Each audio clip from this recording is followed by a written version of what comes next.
Hey everyone, Chris Lopez here, and welcome to the fifth webinar on the Ultimate House Hacking or the Ultimate Denver House Hacking course that we're putting together. So we have three separate modules that we'll be covering tonight on tonight's webinar. And so what we're doing, we're broadcasting is live, so people hang out with us, ask questions, but you will hear me start and stop between each module. You live on the webinar, hang out there. We are doing that so we can have separate episodes for YouTube and podcast videos once we're done to publish this all together. So, we'll have about 3 or 4 minutes of downtime between these three modules. So hang tight, grab water, do whatever you want, and we will get started.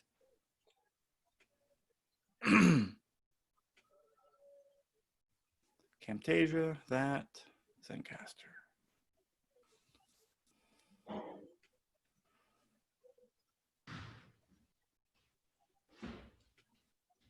Good evening, everyone. Chris Lopez here, and welcome to the 9th module in the Ultimate Denver House Hacking course. So this module should be fairly short, and it's going to be around building your team. As with any real estate investing strategy you do, you need to have your team in place to help you execute buying your real estate properties. And what type of investing you're doing is going to dictate what type of team you need to put together. So we're going to be specifically talking about what type of team to put together when you go out there and buy your house hacking property. So I've got my 2 usual co-hosts today, plus another one with me. So my name is Chris Lopez. I'm a real estate agent here at Your Castle Real Estate. I help people buy, sell properties, and for the most part, it's investment properties and house hack properties. And our new co-host for tonight is Preston Newberry, who's also a real estate agent at Your Castle Real Estate, and he's one of the business partners here at Denver Investment Real Estate. Preston, how's it going? Going great, Chris. Thanks for having me on. I'm really excited to be here with you guys tonight and chat a little bit about building your team and everything that goes into, putting together a good, solid group of people to help you achieve your real estate goals. Yeah, and so I wanted Preston to loop in on these couple of modules with us here because we're going to be talking really nitty-gritty specifics on putting offers in, putting contracts in, and walking through the details. And in the way we work together as a team, he often helps handle a lot of those specific details on the day-to-day stuff. So I wanted to loop him in as an expert. Now, I've still got my other 2 experts with me. The next one I'll introduce is Jeff White. He is our house hacking coach here. He's an active house hacker on his 3rd house hack, and he helps people troubleshoot their house hacks and do room-by-room rentals and all those other just, things that come up with a house hacking since it's a fairly new investing strategy. He helps with that. Jeff, how are you? Doing well. Thanks for the intro, Chris. Again, my name's Jeff White. I'm an active Denver house hacker and also house hacking coach. And I'm just here to help with any questions or strategies to help grow and maximize your house hacking portfolio. Glad to have you here, Jeff. And last but not least is Mr. Joe Massey with Castle & Cook, who's the expert at lending. Joe, how are you? Fantastic. I kind of like the address of Mr. Joe Massey. Wow, it makes me feel very formal. Thanks, Chris. Sorry, that was a slip up. Right. Yeah, that was an accident. I'm with Castle & Cook Mortgage, Senior Loan Officer, Branch Manager of our Denver office, and just here to be a resource for folks that have questions on financing, getting your first loan, your second loan, your 10th loan, whatever it might be, any type of permanent residential financing, buying a single-family home, condo, townhome, work with a lot of house hackers like Jeff, have done a number of transactions with Preston, a number of transactions with Chris, and really excited for our modules this evening. Great. Well, thank you guys for being here with me, and we will jump into it. So who do you need on your team? Now, again, this is specific for house hacking. I mean, we wanted to cover this because if you go onto Google or on the Bigger Pockets, you often get a huge laundry list of, all these experts you need on your team. Well, for house hacking and generally speaking, to go out there and buy your, an investment property in Denver, you don't need to have a roofer, a mold expert, a concrete person. You don't need all these people lined up, but there's a few people you definitely do. So going through them in no particular order, obviously you need a real estate agent, as we discussed in previous modules. 100% of all the house hacking transactions we've done have been on the MLS. All of Jeff's properties that he's purchased have been on the MLS. And Joe, I believe you said now the hundreds of house hacking transactions you've done, all but one was on the MLS, right? Yeah, I know one person that got a wholesale deal. Yeah. Other than that, all on the MLS. So 99.999% of deals, give or take a percent there, is going to be on the MLS. Now, Press, let me ask you this, because some people might say, "Hey, I don't need a real estate agent. I'm gonna go out there and just look on Zillow or Redfin and contact the listing agent on properties I like directly." Tell us about that. Is that a good idea or not good idea? I personally think that it's not a great idea, and it's not just because I'm a real estate agent, but at the end of the day, you want to have somebody in your corner, right? So, the idea of having a real estate agent, is somebody that's going to represent you and has your best interests at heart. They know the ins and outs of the real estate transaction and are there to protect you and your earnest money, and also, make sure that you're making all the right moves throughout your real estate, portfolio and building all that stuff up. So I definitely think it's good to have a coach in your corner rather than, as we like to say, a referee, just kind of helping you get through the transaction. So it's definitely better to have somebody there to help represent you and have your best interests in line. But won't people save money if they don't have an agent? Not here in Colorado. I would say 95 to 99% of all real estate transactions, the commissions are paid for by the seller. So that's the really nice thing about doing real estate in Colorado is that when a seller lists their house and puts it on the MLS, they always put the buying agent co-op in there. So it's not going to cost you any money to use our services. Great. And so another person in your team is a lender. As we've talked about, I have yet to meet any house hackers go out there and buy a house hack to live in all cash. And that's because it kind of defeats the purpose of house hacking. If you can go out there and buy a $400,000 house all cash, well, honestly, you're better off using $400,000 and go out there and buy a 12-unit apartment building instead and leverage up. Because as we've discussed in quite a few modules, the reason we like house hacking is because we can put 0% down, 3.5% down, or 5% down, but then that lender is going to give us that other 95 to 100% of the money. So you definitely want a lender in your corner, and I would definitely recommend that you have a lender that's familiar with house hacking. Now we'll go into a lot more details on here as far as like how to find an agent, how to find a lender. But Joe, in terms of house hacking, in terms of any investing, should people talk to a lender where in the process? At the beginning, after their contract? Like, when should people start talking to you? I think really early on, so once you've decided, hey, I want to buy a new property and you start talking with your real estate agent, the very next step is to talk with your lender. And a lot of people will call me and we'll chat for a few minutes. They're like, well, I'm not looking to buy anything for 9 months. So I'll call you back in, 8 months. Okay, that's fine. That's certainly an option. But one of the things that you want to look at with your lender is my job is to tell you what you can truly qualify for. My job is to also tell you if there's any problems. And so you want to call me back in 8 months and you want to buy a property, 30 days after that, that's 100% fine. But what if we pull your credit? What if we go through your income? What if we find a problem right there? You've only got 2, 3, 4 weeks to fix that problem for you to buy your house on time. What if we take a look at your application today and I find a problem and I say, hey, there's a problem with your income for this reason, or there's a problem with your assets, or the problem with your credit. I can go ahead and identify that problem right now. Now you have 8 months to solve whatever that problem is, and you're not under the gun trying to solve it right when you're trying to buy a new property. So I think the sooner the better, and we'll talk about that a lot more in depth, but sooner certainly is ideal in my world. Preston and I would 100% agree with you, and that is one of the first steps you always want to do is the lending side. So another person you want on your team is an inspector. What's that, Preston? So this is going to be a home inspector, Chris, and this is somebody that, once you get under contract is going to go in and evaluate the property. And this is what they do all day, every day. They're an expert in their field, just like your real estate agent, your lender. And these are people that you're going to rely on to go in and help you determine if there's any major issues with the house, anything going on, inspect the sewer line, the roof, all the stuff inside the house. And it can be a little bit daunting to kind of think about doing that by yourself. So we always recommend to have yourself, again, somebody else in your corner that's going to help you with that and help you succeed. So having a home inspector that you trust and know and has experience doing this is definitely something that you want to have. So Jeff, let me ask you a question here. When you've gone out there and you've bought your properties, how many inspectors did you interview before you went under contract? I've looked, my first one, it was 2 of them. And I trusted actually the advice of the realtor I used at the time because of his experience. And then actually the inspector was really good. So I think, you kind of want to get a feel because a lot of them have the 20, 30 years experience. you'll get a lot of the similar things in the report because they'll make every report look like a new house, look like it's going to blow up. So Yes. that's just the reality of every inspection report.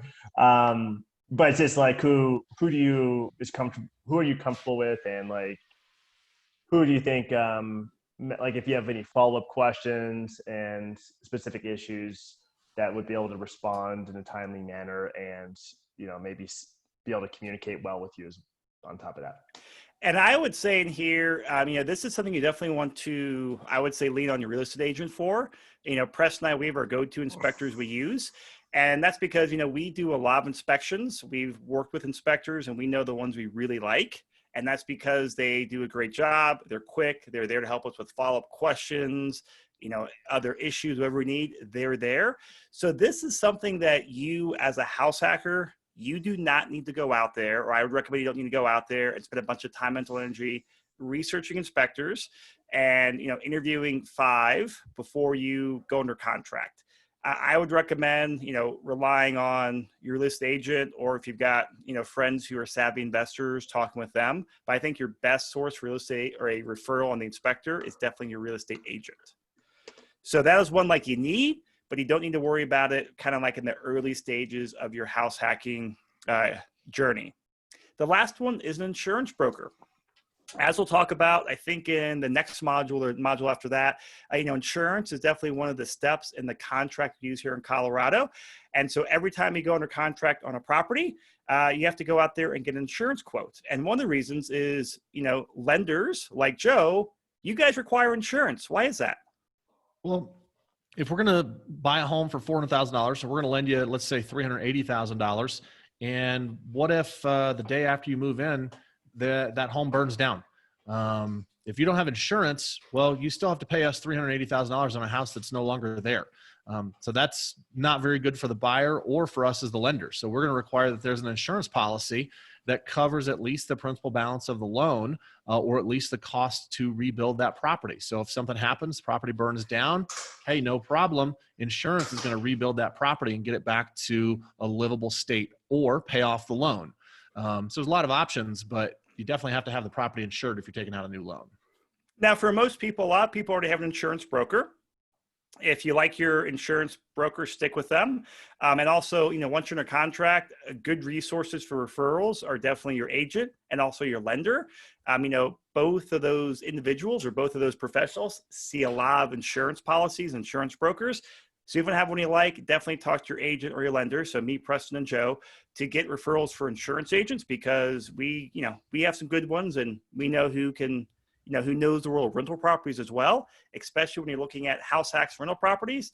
Some agents are more familiar with those than other agents. So you want an agent that knows that game. So really beyond that, those are the 4 main professionals you need on your team for house hacking. Do you guys think you need to get a general contractor lined up?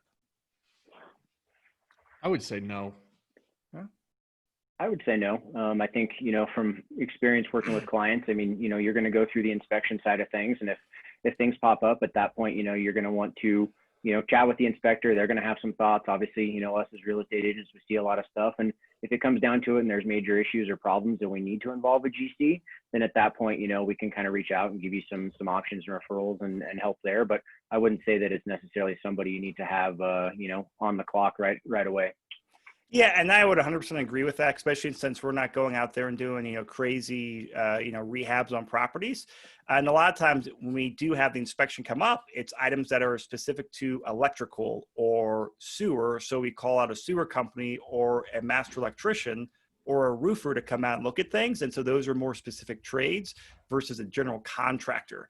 So I would recommend you don't need to put a lot of mental energy into there, because when items pop up on the inspection report, and I say when, not if, because they almost always pop up. When they pop up on the inspection report, we can help you out with some trusted professionals that we worked in the past that can be prompt and help you get quotes and figure out what's going on.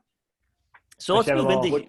I have a little side story for you. Go ahead. Preston and Chris, when we did the showing at your new investment property, Chris, the contractor that was there to, I guess, take measurements and the one that was going to fix things, I actually talked to him, and he gave me a referral, a guy who used to work with for 20 years, who kind of is like a GC basically, but could do everything himself. Or if he can't, he has people he knows he could do on my side of town. So that tells you, talking to other people, you never know what you'll find, and they might know someone really good.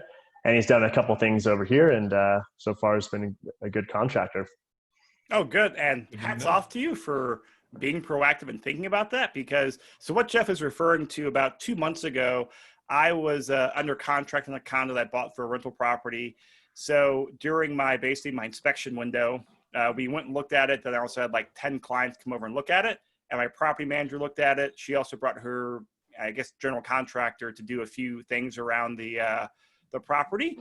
And Jeff, I bet you were the only person there to ask that guy for a referral or his business card. So hats off to you. Thanks. Because he was literally in there just like taking measurements and trying to figure out what to do. And there's like 15 people in there bumping elbows.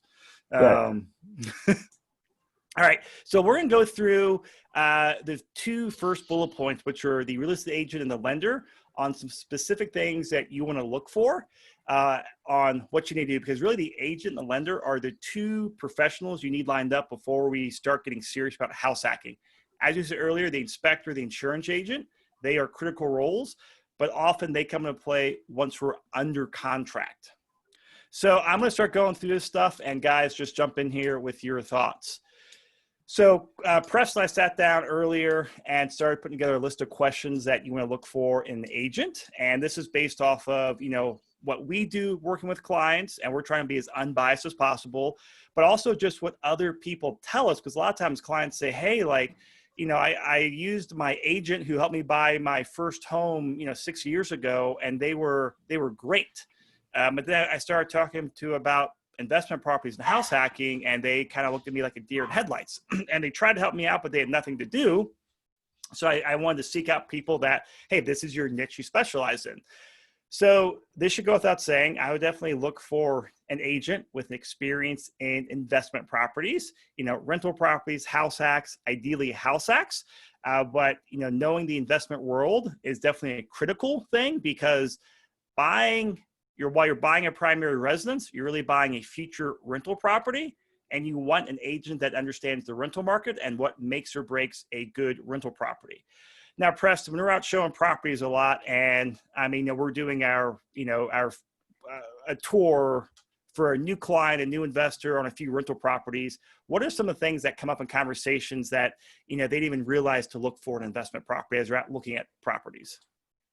Yeah, I think there's a lot of things that come into play, Chris. And, whenever you're out looking at properties and you have an agent that, understands the investment side of things, it really comes down to, hey, let's look at this property through the rental set of glasses, right? Because you're going to want to look for things, that are going to come up, hey, how much is this room going to rent for? Or, oh, hey, look, there's, one bathroom, but there's 4 bedrooms on the same floor. How's that going to work for the house hacking kind of thing?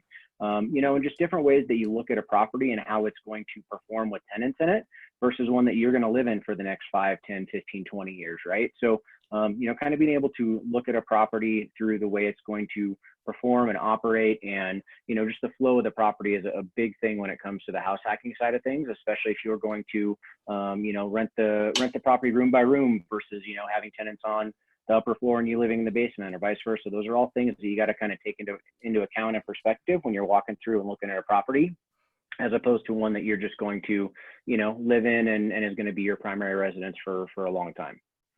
Well said. And we also, another thing that we do and other investor-friendly agents do is that if you're a newer home buyer or newer investor, oftentimes it's not uncommon to see an investor get really excited about a property, like, oh, I love this, or oh my gosh, there's a hot tub. And we're like, hey, we don't want to rain on your parade here, but like, we need to remove some emotion from here and look at the rental property. And so we often help separate that excitement that comes in from buying a great place to turning into, hey, how's this pan out into a long-term rental property? So make sure you have an agent that knows that game.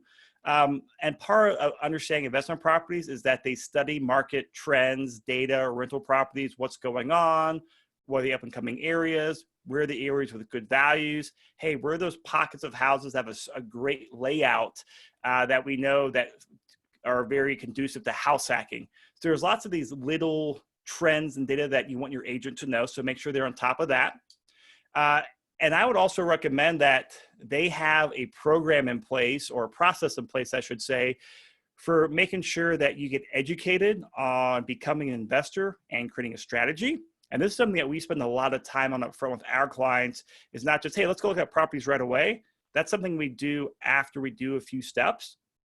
And that's because we want to set people up for success in the long run and help them figure out what their strategy is. Because frankly, it makes everyone's life easier when it comes time to look at properties, put offers in. Because if you have your criteria and your strategy more dialed in, well, that means we know what to look for and allows us to write very competitive offers. And then also what that does is that minimizes buyer's remorse or buyer's regret. Great, you buy a property, then 3 months later you realize, hey, that's not the right property for me, or oh man, I took the wrong direction on there. So I would definitely look for having that support and the help to make sure you can get your strategy in place. Full-time versus part-time. So this is a fairly common theme right now, or at least it was before the coronavirus pandemic. When the saying with real estate is, when times are good, every person gets a real estate license. And then when the market corrects, I don't know, 25% of those people drop off their license because they can get their money, when it's easy, when the market's hot and people are buying out there. But Preston, you work with a lot of agents on, the negotiating side and putting offers in. Can you kind of give your experience as to when you work with a professional full-time agent on the back end versus a part-time agent? Like, what do you see the difference on that end? Yeah, I think the big thing with that, Chris, is you can always tell when you're working with an experienced agent on the other side. And, obviously it takes time for everybody to gain experience, but a lot of it comes down to, knowing that both agents have clients that want to close on a property and get to the finish line, and being able to negotiate and work through all the little things and things that come up as you move through a real estate transaction with a level head, and remove the emotion, and just, really get down to the facts and figure out what it's going to take to make this deal, come together, as opposed to, some inexperienced agents that, maybe don't have quite the toolkit to make those things work. And so, oftentimes you find yourself kind of working with a myriad of different level of agents. And so it's just, one of those things that having an experienced agent and somebody that's in this full time all the time is really going to play to your advantage, especially when it comes time to writing competitive offers, getting through all the hard parts of the transaction and negotiating, for you and your best interests. And, we've had a handful of clients, hey, we meet with people, and, whatever, we follow up with them, and we just stop talking to them. They kind of get radio silent on us. And a few times there's people like 2 or 3 months later have emailed us back and said, hey guys, I'm under contract on a property. I'm under the inspection. My agent doesn't know what to do. I have no idea what to do. Can you help me out? And our response is, no, we can't. I mean, first off, like, because he's your agent. So like, I'm generally don't have a lot of love lost for those people, to be very blunt. But also like, we are not allowed to do that against the rules. And they're like, oh, well, I'm like, hey, you should have gone with us. Like, well, my wife's sister just got a real estate license. I want to support her. I said, great. Well, you're getting that, then like, support her. We can help you out. Congratulations. Your wife's sister is now the expert walking you through this transaction. Yeah. I don't, I definitely get fired up about that, but also like, just to be very frank with people, like, that is something I want to look for, because, this is not like, oh, cool, I'm gonna go get a haircut and spend $30. This is, hey, you're buying a $400,000 asset. Get a team in place that's not going to just screw it up or minimize the likelihood of screwing it up. I would also ask for, hey, can you see some recent deal analyses from investment products or house hacks? Hey, what are some recent transactions you've closed? What are the numbers like? All this stuff. I don't, personally, like, I'm not a big fan of Zillow reviews and those websites. They're definitely good there, but hey, we're talking investor stuff. Get data, get facts. Hey, what are some recent deals you've closed that you can share with me? Walk me through numbers, walk me through the properties, and make sure you understand what types of deals they've closed. If they haven't closed any rental property deals or house hack deals, that might be a red flag for you. Another question to ask or to know about is, hey, what's the offer to under contract percentage? And Preston, you keep track of some of this data, and you were telling us a while ago, or you told me a month or two ago, that our percentage is about 95%. So what that means is, if we write 100 offers to clients out there, or I'm sorry, to other listing agents out there, we have about 95 of those accepted. Now, while we don't have any like hard data from, the market to see what's the industry average on there, We often hear from buyers or new clients or from just other agents we work with that like, oh, I've been spending the last 3 months and I've put 8 offers in with no results. Yeah, that's not a good trend. I've never had a client like that. Press, I don't think we've ever had anything nearly that bad where we put 8 offers in, have we? No, not that I can recall, Chris. I think, I can recall a few instances where we've had clients, maybe 3 or 4 properties at most. And, 2 of those kind of fell out just due to inspection items. So it was kind of like, all right, cool, on to the next one. And so, I think that just goes to show that having an agent that's going to walk you through the process and allow you to write competitive offers and also be a professional on the other side is really going to be to your benefit. And it's going to allow you to act a lot quicker and reach your goals a lot sooner. And another thing I would look at is just, hey, what's your percentage for getting deals to the closing table? And by deals, I mean, hey, once you're under contract, how many of those properties go under contract, get to the closing table? So the average in the Denver market, according to some stats off the MLS, is about 80% of properties that are under contract go to the closing table. Our ratio currently is about 92%. And, I think that's a combination of that we do a good job of getting our buyers' criteria dialed in. They have their financing lined up. We also are very good at, looking at properties and have them pass initial sniff tests so we can help avoid any issues. And all this stuff helps us minimizing, having to cancel the contract for buyer's remorse or it's a wrong decision. But also we're, really good at structuring offers. We're also really good at handling the inspection objection or inspection items, both in negotiating with the seller and also getting our client, hey, don't get hung up on this little thing here. We're getting the 2 big items taken care of. Don't worry about the $500 item over here. So we're also good at helping to put the big picture in perspective. So ask, hey, what percentage of deals do you get to the closing table? And kind of couple last things is just what's your industry reputation? And we'll talk more about this in the lending section with Joe because Joe's a great reputation. Press and I have a great reputation. I mean, we're under contract actually on 2 properties right now. One's a condo and one's a house. And I mean, Preston, share the story on the condo because that's an interesting one. So the condo that we currently have under contract, Chris, and I really think this just goes to show, and talk to the reputation that we do have in the industry is the property that had been under contract twice.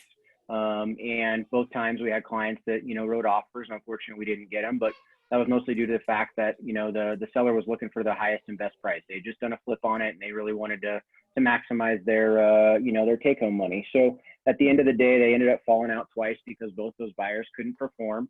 And, sure enough, I get the phone call, hey, we know you have some clients that are interested and we'd really like to do a deal with you. We know you're going to get this deal done. And, as hard as it was for that agent, I'm sure to make that phone call, at the end of the day, it was kind of rewarding to know that we've got that reputation and we've got the ability to make those things happen. And working with lending partners like Joe and his team over there, just add to, again, the team atmosphere and knowing that you are going to take your clients and get to the finish line.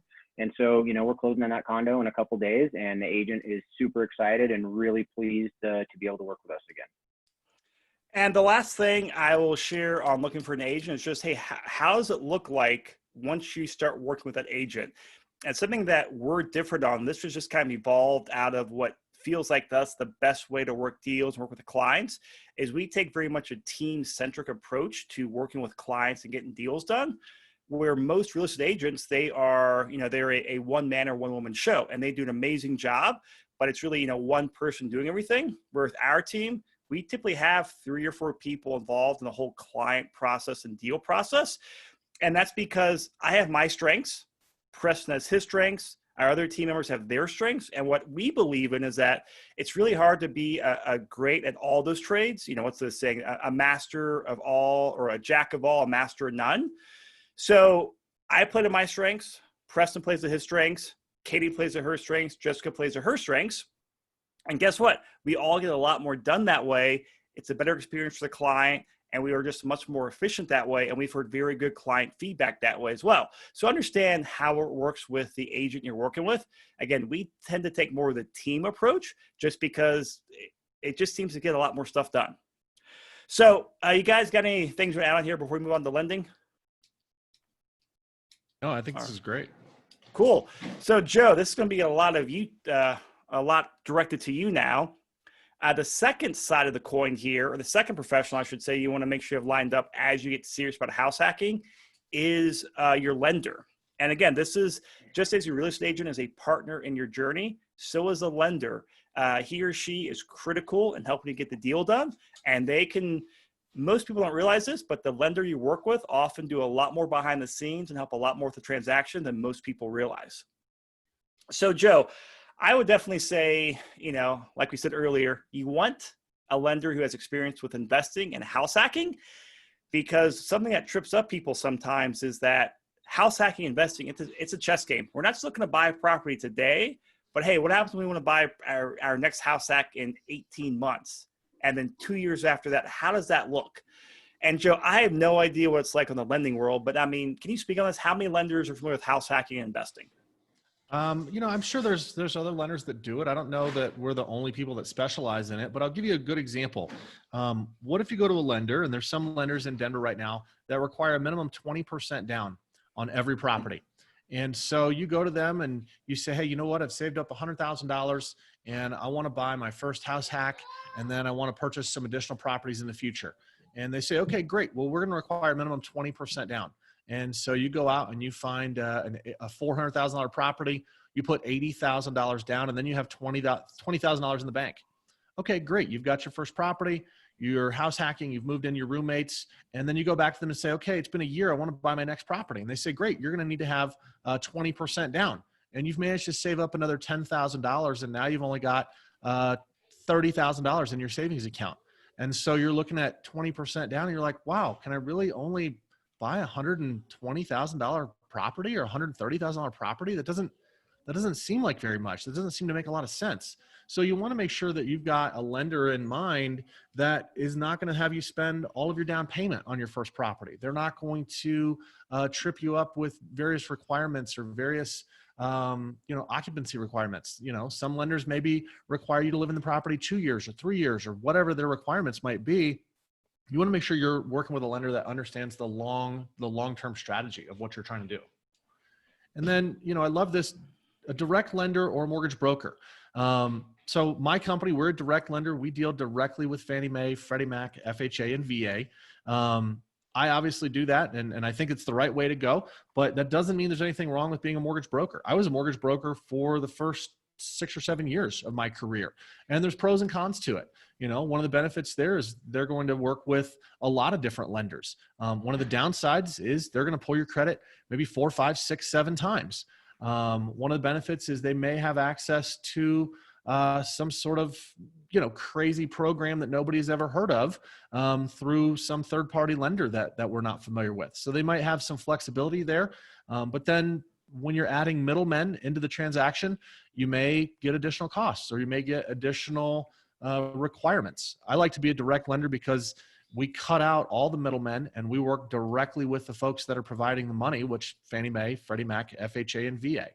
Again, though, being a mortgage broker, there's some benefits to it. So you're just going to want to interview your lender, your loan officer, and find out, are they a direct lender? Are they a broker? What are the pros and cons of that?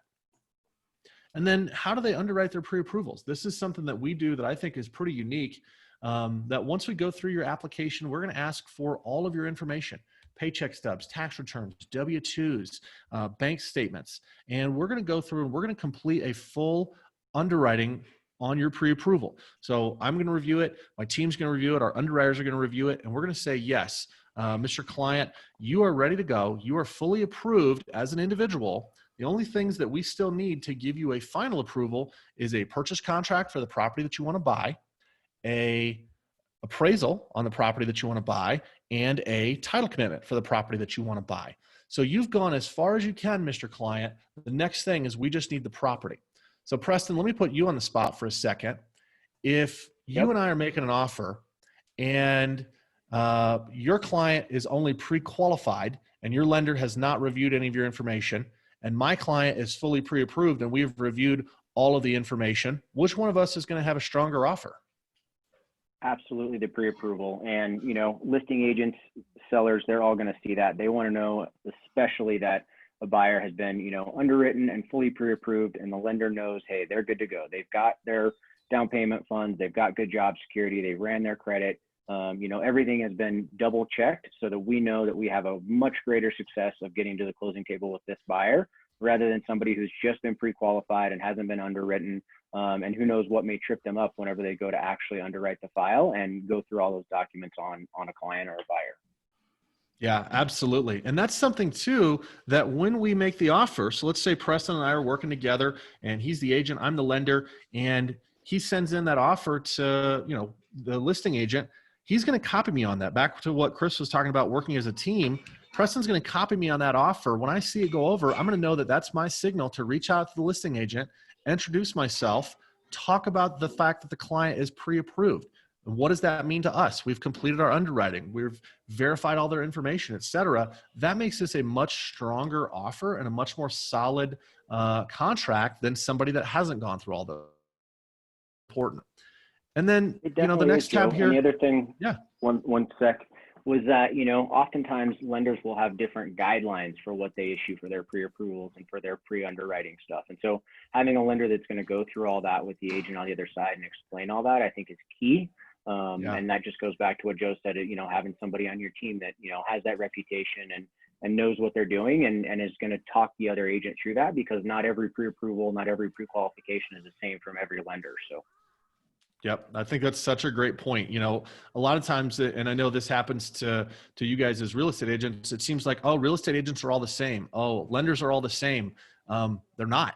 Everybody's different. And that's kind of what the point of this module is, to make sure you understand what are the pros and cons of who you're getting and who you're working with. So I think you're spot on that we really want to, show the listing agent, hey, these are the steps the buyer's been through. This is why this buyer should stand out and why you should take their offer seriously. And the way we do that is what helps us get under contract 95% of the time, which is industry leading. The next point on here, in-house underwriting. If you're a broker, you're sending the file out to a third party to underwrite it. Some direct lenders still send out their loan files to a third party to underwrite it. What we do at Castle & Cook Mortgage, we have underwriters on staff that underwrite right in-house. So we're not having to go out to a third party where, we don't have a relationship to get an answer on a transaction. I work very closely with my underwriters every single day. I've been on vacation with my underwriters. So if we have a question or we have something that's in a gray area, it's very, very easy for us to get a direct answer on that, which is important for our pre-approvals. One thing we didn't touch on is our pre-approval percentage. We have a 100% pre-approval rate. Now, that doesn't mean that every client that's called us gets pre-approved. That's not correct. What I mean for our 100% pre-approval rate is that if we've given you a pre-approval, your loan will close. The industry average is only 78%. That means that 78% of people that go under contract actually get approved and actually close on the transaction. 22% get turned down by their lender after going under contract. And for us here on our team, we take that really, really serious, that if you're going to go under contract, it's never going to be your loan is the reason why you don't close. Now, we might do an inspection and you might find something you don't like about the house and it needs a new roof and you decide to cancel. Hey, that's fine. But it's never going to be me calling you back and saying, you know what, Mr. Client, we didn't do our due diligence up front and we didn't check to make sure that you actually have a job. There's never going to be a reason that we're going to call you back and turn you down after we've given you that pre-approval. We take that very, very seriously. Then the next one, communication. This is something that is very important with us as well. Buying a home is a stressful time.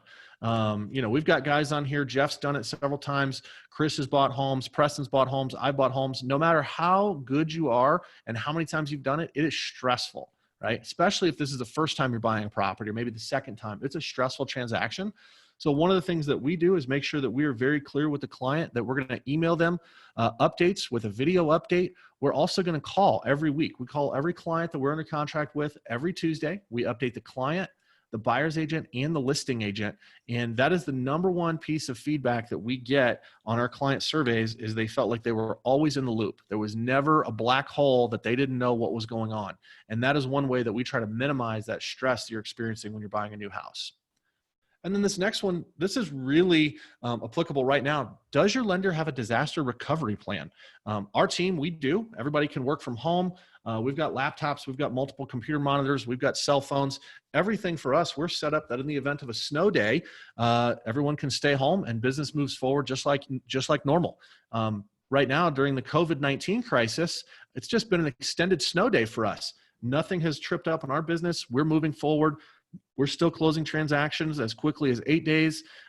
We've not had any delays in transactions because our disaster recovery plan has been thought out years ago. And when there was a pandemic, a natural disaster in the United States, we implemented that plan and moved forward. So I think that's going to be an important question to ask your loan officer or your lender. And then the last one, what is that track record? I kind of touched on this before with our pre-approval track record.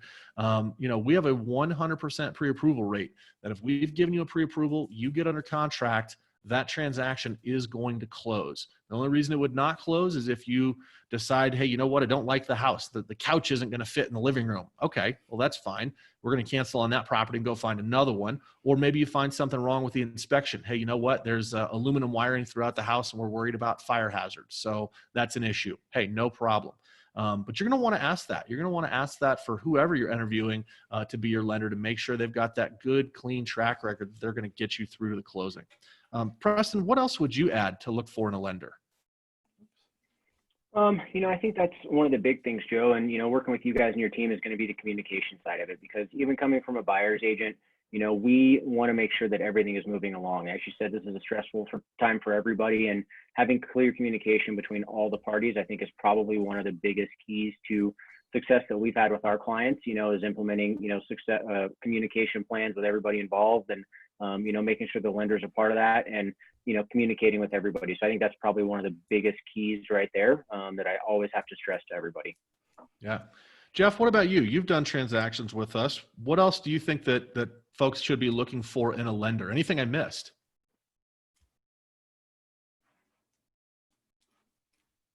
I was muted. Yeah, this definitely this definitely covers the majority of the things to look for. And along Preston's lines is the consistent communication to know where things are at. Like every time I've worked with Castle and Cook, basically I don't have a question like of where things are at, because you guys are on top of the ball and keep things moving. And even when there is no update, you update with the no update. So that's nice. Yeah, I'll call you and be like, hey, no news. Everything's still on track, right? So you're not left like wondering, okay, did something happen in underwriting that, I don't know about? Is the loan going to fall through? Where's my appraisal? Yeah, exactly. So you're always in the loop. And I would say that's probably the biggest difference between your organization and other ones I've dealt with in the past is I don't have any questions throughout the process because you already answer all the questions. And then, of course, track record is a very important one. I didn't know you closed at such a high rate from pre-approval. That's something I think people should ask that to prospective lenders when they go out to find the best one. What is your close rate? How often do pre-approvals turn into a loan? Because that could weed out a lot of different other direct lenders and mortgage brokers. Yeah, I think that's a key. One other thing, Joe, that just kind of crossed my mind, that I think is really important is to make sure that your client, when they're selecting a lender, ask the lender what their all-in costs are. That's a big one right there, is what is this loan going to cost me? Not just the interest rate, but all the closing fees, the loan fees, appraisals, all that kind of stuff, and those vary so much from lender to lender that I think that's probably another really important thing that anybody should want to talk with their prospective lenders about. That's a great point. I 100% agree. And I'll jump here on that. Like, I know, as investors, we always want things as cheap as possible. But I'll say we have seen investors make this mistake where they go with the cheapest lender because, someone can be an eighth of a point lower. No matter what profession you're in, there's always someone that'll do it cheaper: agent, inspector, insurance agent, lender, or whatever. I always say keep that in mind, but also I'm much more willing to, I want to say, hey, who's going to get the job done? And price is secondary to me. And when it comes to doing transactions, especially in the current market we're in, which is a seller's market, pre-COVID-19, current COVID-19, we're in a seller's market. You want to make sure you have professionals that get the job done. And this is not, in my mind, the time to go out there and pinch pennies. Like, hey, cool, you can save 20 bucks here. No, make sure you go with the team that can actually get you to the finish line. Yeah, if you can save 20 bucks, but you can't close the transaction, guess what? You're still a tenant. Yes. All right, guys. Well, that will wrap up this module. So how can we help, or how can we help you, I should say? As I've mentioned in the past, all of our contact details are in the show notes. You can always go to denverinvestmentrealestate.com/HH help to cover our contact details, reach out to us. You all know what we do. We're here to help you. Joe, Jeff, Preston, anything we forgot to talk about before we wrap up this one? Not for me. No, I think we're good, Chris. I think we had a lot of really good content there. So hopefully all of our clients and the people listening will reach out and ask us any questions they have, and we're always here, happy to help. Great. Well, everyone, thank you for listening. If you guys have questions on any of this stuff, please reach out to us. You know, our whole goal, all of our goals here, the way we run our businesses is we're all very education oriented, consultative oriented, and wanting to build relationships. And so we're always happy to help you out with advice we can give you because we know, hey, that usually leads to a transaction down the road or something like that. But we're always happy to give you advice. So if you're not sure what to do, or you got questions, reach out to us and we will give you the best advice we can in the current situation. So thank you for listening. Joe, Preston, Jeff, thank you guys. Thanks. Thanks, Chris.